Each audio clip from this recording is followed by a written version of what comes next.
Hi అండి, అందరూ ఎలా ఉన్నారు? మనం లోడింగ్ పైపింగ్ హ్యాండ్కి ఎలా వేసుకోవాలో ఒకసారి చూడండి. ఇలా క్లాత్ తక్కువగా ఉన్నప్పుడు మనం సన్నగా ఒక కుట్టు వేసుకుంటే సరిపోతుంది. ఇలా పైన వేసుకుని లైనింగ్ అనేది అతికేయండి. నీట్గా పాదం వరుసలో వెళ్ళిచ్చింది చక్కగా. ఇలా వేసుకున్న తర్వాత మనం లోడింగ్ తిప్పేసుకుంటే చాలా బాగుంటుందండి. పట్టు శారీకి అయితే, పట్టు శారీ బ్లౌజులకి అయితే చాలా అందంగా బాగుంటుంది. మీరు ఒకసారి ట్రై చేయండి. ఇలాగా మనకి క్లాత్ అనేది సేవ్ అవుతుందండి. చూసారు కదా, ఈ విధంగా గీడుకుని పై కుట్టు వేసుకుని లైనింగ్ అతుక్కున్నప్పుడు ఎప్పుడైనా సరే పైనుంచి అతుక్కోండి. మనకి ముడత అనేది అస్సలు రాదండి. చాలా నీట్గా బాగుంటుంది బ్లౌజు.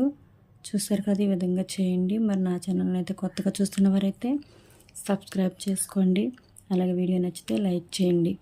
మీకు సబ్స్క్రైబ్ చేయడం తెలియకపోతే పైన సింబల్ ఉంది కదా, గంట సింబల్ని క్లిక్ చేయండి. నా నోటిఫికేషన్ అది మీకు వస్తుంది. మర్చిపోకండి. నా ఛానల్ పేరు వచ్చి జేఆర్ ఫ్యాషన్.